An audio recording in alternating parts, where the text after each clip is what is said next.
Previously on Champions League 360. Now in front of us is another great challenge and great opportunity to hopefully win the whole thing. That's a goal. Anywhere in the country. You know, we may never get to this point. There's no guarantee we'll win another MLS Cup, and there's no guarantee we'll ever be in this position.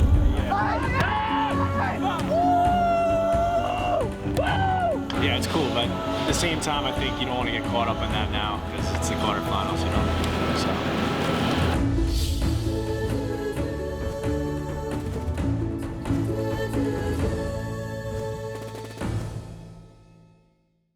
It's the final day of preparation before Tuesday's CONCACAF Champions League quarterfinal Leg 1, and Real Salt Lake heads to Crew Stadium to train on the game field.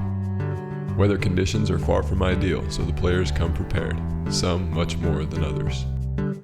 You got the wool cap, beanie, gloves, big jacket, rain jacket,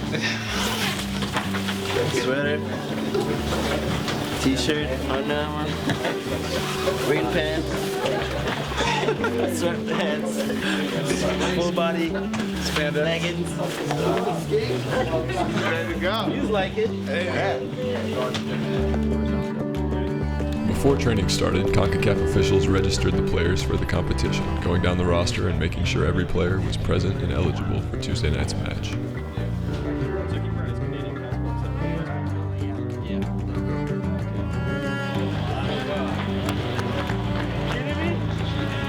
The session itself was relatively short, but long enough for the coaching staff to feel good about its plans for match day, and for the entire group to soak up the weather in Columbus.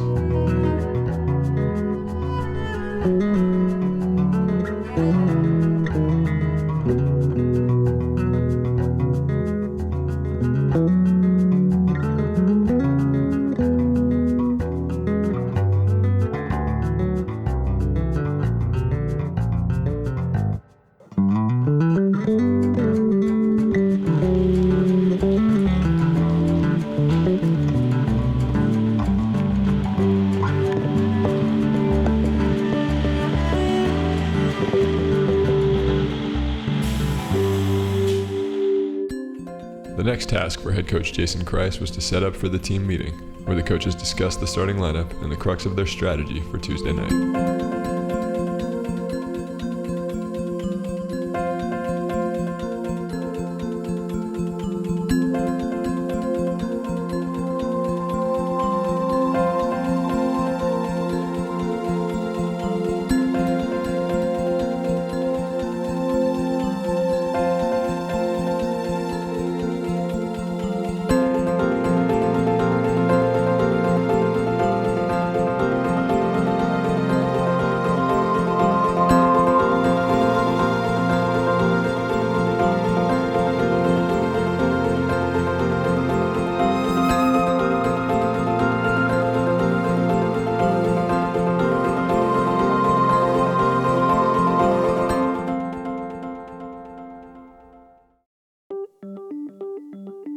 As the snow continued to fall in Columbus, a long game day began for the players.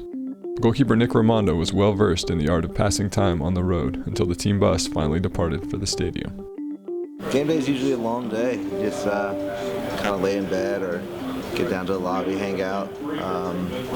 Pretty much a lazy day. We like to get out and kind of walk around and stretch a little bit, but today it's kind of false environment with the snow outside, so not to be able to do that, but we'll find a way to kind of just get the legs going a little bit. And rest of the day for me is probably hanging out on the computer, talking to fans.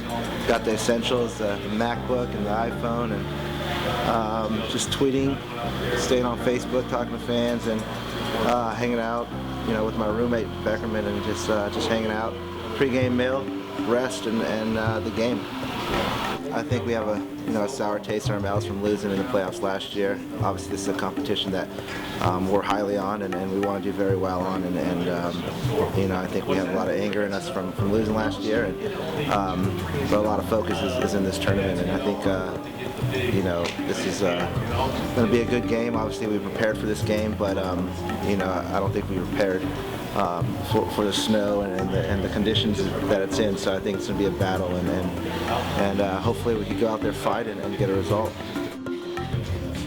The final element of preparation for Real Salt Lake was the pregame meal, allowing the players to fuel up 4 hours before kickoff.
doesn't matter who's on the field. You know, any given day, any team can beat anybody, and we made sure that we knew that going onto the field today. And you know, the first 10 minutes they came at us. They definitely came at us. They had possession. They played pretty well, and you know, we were on our heels. I think in the first half we were pretty aggressive. We got up there into their end, and we created a few things. I think that had those red cards not happened, if it had been an even straight-up game, whatever it is, 10v10, 11v11, then you know we definitely can create some more chances. We knew it was going to be tough conditions, but I think we still got frustrated a little bit of the way that we wanted to play and the way we ended up playing. It was bumpy out there. The conditions weren't great, and we didn't play the way we know how to play. Part of the game is understanding that you don't want to change the game from a referee standpoint. You don't want to be the one to change the game. Let the players make the decisions in the field. Let the players make the game. And that was unfortunate. I think had he known Tony was already on the yellow card, he doesn't give that card. We were just battling for position. He took a swing at me with his elbow. He connected. We screamed at Jair and the linesman to see it. They didn't see it. He tried to run through. I put my knee up. And he basically tripped over it and made a meal out of it. And I think that's a poor way to play the game. And the analogy for me is if what I did was petty theft. What he did was a first-degree felony. I think a 0 is fine. I know that Jason's happy with that, and I know that this is the halftime of a game that we have to take back to Rio that we're pretty confident in playing.